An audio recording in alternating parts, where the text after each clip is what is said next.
नमस्कार, आप सभी का स्टडी को पेज पे स्वागत है। आशा करते हैं आप लोग अच्छे तरीके से पढ़ाई कर रहे होंगे। यहाँ पे हम बात करेंगे इलाहाबाद हाई कोर्ट आरओ के बारे में। आरओ की परीक्षा कब तक हो सकती है, किस महीने हो सकती है। जिन्हें इंग्लिश नहीं आती उन्हें क्या ये फॉर्म फिल करना चाहिए, नहीं करना चाहिए। जो भी आपको समय मिला है, बहुत ही कम समय आपको मिला है, तो क्या इतने कम समय में आप अपना सिलेबस कंप्लीट कर सकते हैं और कैसे कर सकते हैं, ये सारी बात हम करेंगे। देखिए, सबसे पहली बात करते हैं कि भाई जिनको इंग्लिश नहीं आती है क्या उन्हें फॉर्म फिल करना चाहिए। तो सिंपल सी बात है कि एकदम इंग्लिश आती ही नहीं, आपको पढ़ना ही नहीं आता इंग्लिश में, तो फॉर्म बिल्कुल भी मत फिल करिए। लेकिन अगर आप इंग्लिश पढ़ सकते हैं, ठीक है, किसी भी पैसेज को ट्रांसलेट कर सकते हैं कि भाई इसका अर्थ ये होता है, इसकी मीनिंग ये होती है, तो आप इस फॉर्म को ज़रूर फिल करिए। क्योंकि सिंपल सी बात है कि आपने लड़ाई लड़ी नहीं और पहले ही हार मान गए, तो ये वाला काम आपको नहीं करना है। पहले फर्स्ट स्टेज निकालिए, उसके बाद में जो मेंस होगा वो सबके लिए उसी तरीके का होने वाला है। और उसमें हिंदी एस्पिरेंट भी बहुत सारे होंगे, इंग्लिश वाले भी बहुत होंगे।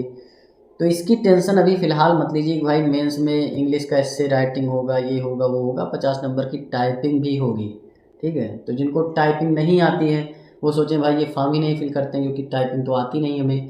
तो टाइपिंग नहीं आती तो वो टाइपिंग सीखेंगे कि भाई चलो ठीक है, अभी जो है प्रीलिम्स होगा उसके बाद 2 महीने का समय मिलेगा, तब तक हम अपनी टाइपिंग स्पीड बढ़ा लेते हैं। और इंग्लिश में जो है लगभग 25 WPM की मांगी है, तो 30 स्पीड लगभग हम ले आएंगे और बढ़िया तरीके से 50 में कुछ नहीं 49 नंबर ले आएंगे। तो वो यही तो करेंगे कि भाई इंग्लिश की टाइपिंग नहीं आती तो इंग्लिश की टाइपिंग सीखेंगे।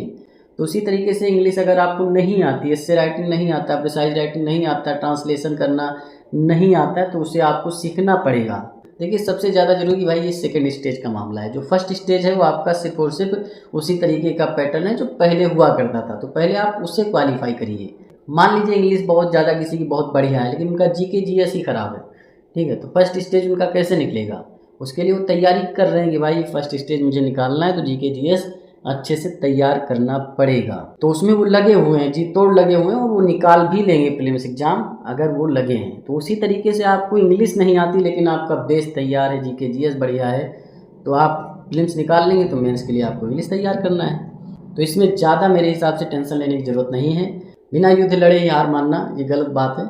आप लोगों को पार्टिसिपेट करना चाहिए। देखिए, जो आपका प्रीलिम्स एग्जाम होगा जीके जीएस का, उसमें आप पूरा का पूरा सिलेबस अच्छे से कंप्लीट कर सकते हैं हमारे साथ जुड़ करके, क्योंकि हमने ऑलरेडी क्वेश्चन आंसर के माध्यम से सारा का सारा सिलेबस निपटा दिया है। इसकी पूरी जानकारी आप सुन सकते हैं। कम समय में ज़्यादा तैयारी करके आप इलाहाबाद हाईकोर्ट आरओ में सिलेक्शन ले पाए, इसके लिए हमने डीपीएस प्रोग्राम स्टार्ट कर दिया है।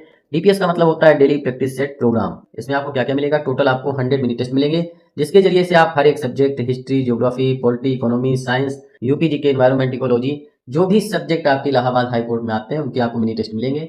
और मिनी टेस्ट के जरिए से आप हर एक सब्जेक्ट के हर एक टॉपिक को अच्छे तरीके से क्वेश्चन आंसर के माध्यम से और उनकी व्याख्या के माध्यम से कवर कर पाएंगे।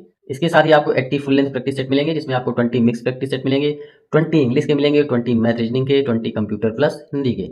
साथ में आपको 1 साल का करंट अफेयर मिलेगा, जिसमें आपको लगभग 1000 क्वेश्चन आंसर दिए जाएंगे। इसके साथ ही आपको डेली 20 क्विज मिलेंगे और साथ में हर एक मिनी टेस्ट के आप क्विज बोर्ड भी दे पाएंगे। इंडिविजुअल सब्जेक्ट के आपको वीडियो लेक्चर भी मिलने वाले हैं। इसके साथ ही आपको 100 RWT भी मिलने वाले हैं। और टोटल जो इसका चार्ज रखा गया है 599 रुपीज रखा गया है, लेकिन 33% डिस्काउंट के बाद में आप इसे मात्र 399 रुपीज में ज्वाइन कर सकते हैं।